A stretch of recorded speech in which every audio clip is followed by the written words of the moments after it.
उन्नतीचा मार्ग नावाची कथा. मनुष्याचे मन म्हणजे चांगल्या वाईटाचे मोठे भांडार. हे भांडार एवढे प्रचंड आहे की त्या माणसाला सुद्धा स्वतःच्या मनाचा ठामपत्ता लागत नाही. पुष्कळ वेळा आपल्याला अनुभव येतो की आपल्या मनात नाही ते, नको ते, आपल्याला आवडत नाहीत असे सुद्धा विचार येतात आणि मागून आपल्याला आश्चर्य वाटते की असे विचार आपल्या मनात कसे आले. आपल्या मनाची ही स्थिती तर इतरांचे मन जाणणे किती बरे कठीण आहे.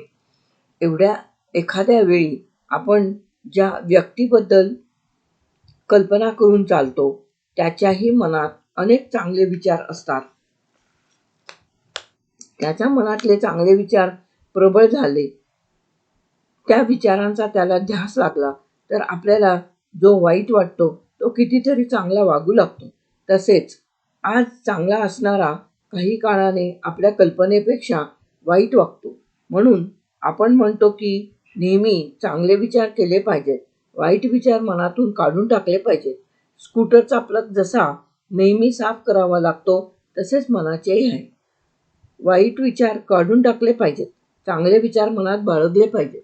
म्हणून आपण नेहमी म्हणतो सद्विचार केला पाहिजे. चांगला विचार म्हणजे दुसऱ्याच्या चांगल्याचा, दुसऱ्याला सुख देण्याचा, दुसऱ्याची उन्नती करणारा विचार. असे चांगले विचार, असे चांगले संकल्प केले तर चांगला माणूस चांगला राहतो आणि काही कारणाने वाईट वागणारा मनुष्य सुद्धा अवश्य चांगला वागू लागतो.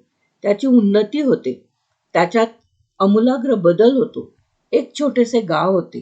गावाच्या आजूबाजूला घनदाट जंगल होते. गावापासून 10-12 किलोमीटर अंतरावर बाजाराचे गाव लागे. गावातील लोक शेती करीत. त्यांनी कोंबड्या व गाई म्हशी पाळल्या होत्या. गाव आपल्या परीने सुखी होते. बाजारच्या गावी त्याचा आठवड्यातून एकदाच देवाणघेवाणीचा व्यवहार होत असे. बाकी गाव सोडून कोणी फारसे जात नसे. एवढ्या जंगलात फारसे कोणी येतही नसे. त्या गावापासून थोड्या अंतरावर पण जंगलातच एक चांगली मजबूत झोपडी होती. तेथे 4 मित्र राहत. त्यांच्यापैकी कोणीतरी कधीतरी गावात येई, पण कामापुरतेच. त्यांचे गावाशी संबंध होते.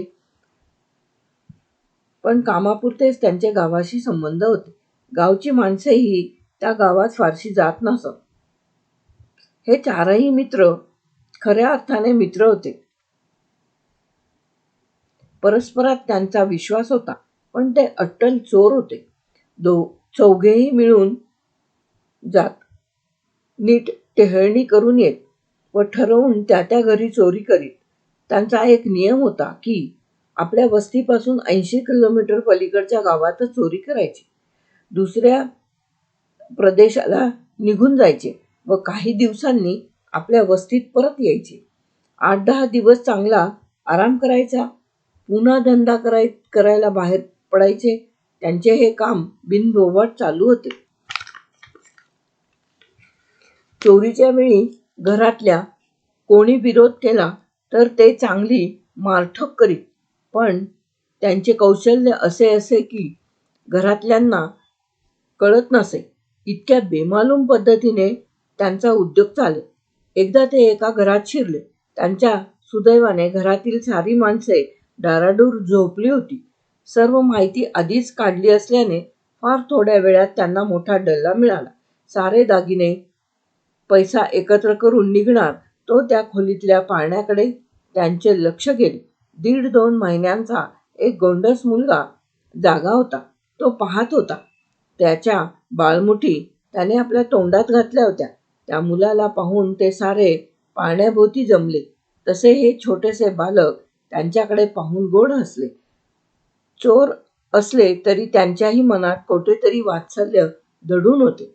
चौघांच्याही मनातील वात्सल्य भावना जागी झाली आणि नकळत एकमताने त्यांनी ते मूल आपल्याबरोबर घेतले. आश्चर्य म्हणजे ते एवढेसे छोटे मूल पण खुशीत त्यांच्याजवळ राहिले. चोरीच्या मालाबरोबरच ते मूल घेऊन हे चौघेही आपल्या वस्तीत परतले. झोपडीत आल्यावर त्यांनी चोरीच्या वस्तू नेहमीच्या जागी लपवल्या आणि ते सारे त्या मुलाकडे वळले. ते छोटे मूल शांत झोपले होते. त्याच्यासाठी त्यांनी चांगला मऊ बिछाना तयार केला. त्या मुलाने त्यांना एवढे वेड लावले की त्याच्यासाठी जे जे करावे लागेल ते सारे ते मोठ्या आनंदाने करीत. त्यांनी विचार करून एकमताने ठरवले की या मुलाला चांगले करायचे, मोठे करायचे, गुणवान करायचे. 4-5 दिवस मजेत गेले. ते मुलंही धीरे धीरे रमले. पण असे किती दिवस चालणार? धंदा तर केला पाहिजे. मग त्यांनी एकत्र विचार केला आणि शेजारच्या दुसऱ्या गावातली एक म्हातारी त्यांना आठवली. ती एकटीच राहत असे. त्या चौघांनी विचार केला आणि त्या म्हातारीचे मन वळवून तिला आपल्या झोपडीत आणले. ते चौघेही म्हातारीला म्हणाले, आजी, या मुलाचे तू सगळे कर, काही कमी पडणार नाही. तू म्हणशील ते आम्ही तुला देऊ. ते मूल पाहून म्हातारीलाही फार आनंद झाला. तिला कोणीच नव्हते, त्यामुळे या मुलाचा लळा तिलाही लागला. 4-8 दिवसांनी कोठेतरी चोरीला जायचे ठरले. ते चौघेही म्हातारीला म्हणाले, बघ आजी, आम्ही 8 दिवस गावी जातो. तू मुलाला नीट सांभाळ. तुला काय लागले ते सांग. घरात सारे आणून ठेवले आहे. या मुलाचा सांभाळ चांगला झाला पाहिजे. मुलगा मोठा झाला पाहिजे. तर बोल, तुला या मुलासाठी काय पाहिजे? कारण आम्ही उद्या बाहेरगावी जाणार आहोत. तसे ती म्हातारी म्हणाली, अरे बाबांनो, तुम्ही या साऱ्या गोष्टी आणून ठेवल्या, पण पोराला तर रोज गाईचे दूध लागते. तेव्हा चौघांनी विचार केला व गावातून रोज 1 लिटर दूध आणण्याची व्यवस्था करून ते बाहेर पडले. म्हातारी त्या मुलाचा नीट सांभाळ करीत होती. ती स्वभावाने आणि गुणांनीही चांगली होती. पुढे 15 दिवसांनी ते चारही चोर परत आले. त्यांना ऐवजही खूप मिळाला होता. मुलाचा पायगुण चांगला म्हणून ते मुलावर भारी खुश होते. मोठ्या अधीरतेने ते घरात आले. म्हातारी घरात स्वयंपाक करायला गेली. तेवढ्यात त्यांनी चोरीचा सारा माल नीट लपवला. नंतर ते चौघेही मुलाभोवती बसले. त्यांच्या लक्षात आले की मूल जरा बारीक झाले आहे, गुटगुटीतपणा कमी झाला आहे. त्यांनी म्हातारीला विचारले. ती म्हणाली, बाबांनो, गाईचे दूध विकतचे कसे चांगले मिळेल? मुलाचे चांगले पोषण व्हायचे असेल तर चांगली गाय आणा. ते ऐकून सर्वांना बरे वाटले. ते बाजाराच्या गावी गेले. उत्तम गाय घेऊन आले. त्या गायीचे छोटेसे वासरूही तिच्याबरोबर आले. दारी गाय बांधल्यावर त्या चौघांनाही फार बरे वाटले. एकाने गावातून एक मजूर आणला. त्याने रोज गायीचे सर्व करायचे. दूध काढून म्हातारीजवळ द्यायचे ठरले. त्यासाठी मजुरी ठरली. 1 वर्ष होऊन गेले. म्हातारी म्हणाली की बाबांनो, या मुलाला आता चांगले खाणे लागेल. आता ते केवळ दुधावर राहणार नाही. तेव्हा त्यांनी धान्य आणले.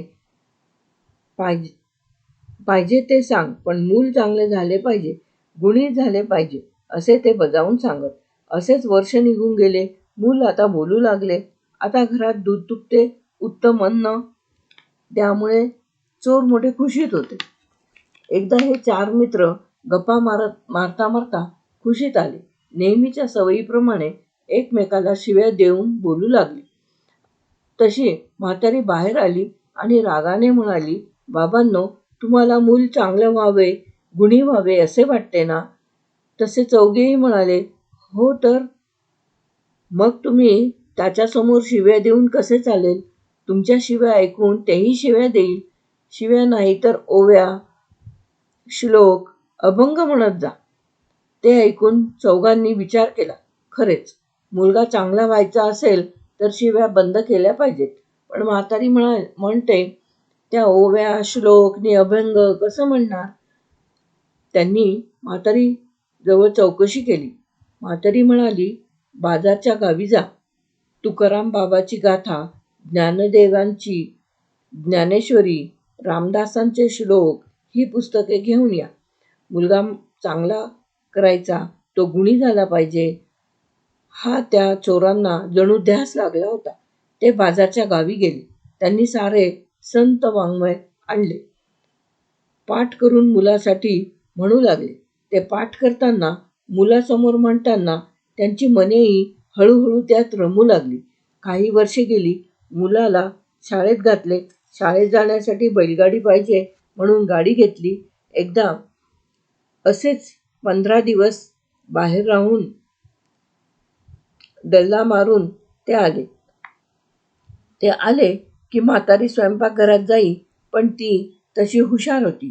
तिला संशय आला होताच, पण तिच्या हेही लक्षात आले होते की या चौघांचे मुलावर खरे प्रेम आहे. मुलगा चांगला सुखी व्हावा हे त्यांना मनापासून वाटते. ती आतून पाहत होती तेव्हा तिच्या लक्षात आले, आणलेले सामान म्हणजे दागदागिने होते. तिची खात्री झाली की हे चोर आहेत. त्या चौघांनी चोरीचा माल नीट लपवला. तेवढ्यात म्हातारी बाहेर आली आणि म्हणाली, का रे बाबांनो, आत्ता आणलेला माल तुम्ही असा लपवून का ठेवला? खरे सांगा. मला वाटते तुम्ही चोरीचा धंदा करता. तुम्ही चोरी करून मुलाला कसे चांगले करणार? मुलगा चांगला व्हावा, गुणी व्हावा, सुखी व्हावा असे तुम्हाला खरोखरच वाटते ना? म्हातारीच्या कळकळीच्या बोलण्याने ते चौघेही लज्जित झाले. मुलाबद्दलचे वात्सल्य आणि प्रेमही खरे असल्यामुळे त्यांनी म्हातारीसमोर आजपासून चोरी सोडली अशी शपथ घेतली. मुलाला चांगले करण्यासाठी चांगल्या मार्गाने यापुढे पैसा कमवू असे तिला आश्वासन दिले व तूही कोणाला हे सांगू नकोस अशी विनंती केली. तुम्ही खरेच चांगले वागू लागलात तर मी कोणालाही हे सांगणार नाही असे म्हातारीनेही त्यांना आश्वासन दिले. त्या चौघांनी चोरी करणे बंद केलं. थोडी शेती खरेदी केली. शेतात विहीर खणली. ते आता शेतीवर जाऊ लागले. शेतीवर खपू लागले. गावातही त्यांचे जाणे येणे सुरू झाले. गावच्या चांगल्यासाठीही त्यांनी प्रयत्न सुरू केले. विहिरी खणण्यास मदत केली. तालुक्याच्या गावी जाऊन उत्तम प्रकारची फळझाडांची रोपे आणली. 5-7 वर्षात ते तर चांगले झालेच, पण गावही चांगला झाला. एका मुलाच्या उन्नतीचा, त्याच्या सुखाचा ध्यास लागला आणि तो चांगला झाला पाहिजे ही तीव्र इच्छा मनात असल्याने त्या चौघांमधील सारे दोष हळूहळू नाहीसे झाले. दुसऱ्याच्या सुखाचा विचार मनात आला तर असे परिवर्तन होते. आपणही मनाशी ठरवू की आपला देश मोठा झाला पाहिजे, वैभवसंपन्न झाला पाहिजे, आपल्या समाजाबद्दल सारे दोष नाहीसे झाले पाहिजेत, माझा समाज चांगला झाला पाहिजे. देशाच्या, समाजाच्या सुखाचा आणि चांगलेपणाचा ध्यास आपल्याला लागला तर आपल्यातील दोषही हळूहळू कमी होतील. आवश्यकता आहे समाज सुखाच्या ध्यासाची. कथा संपली.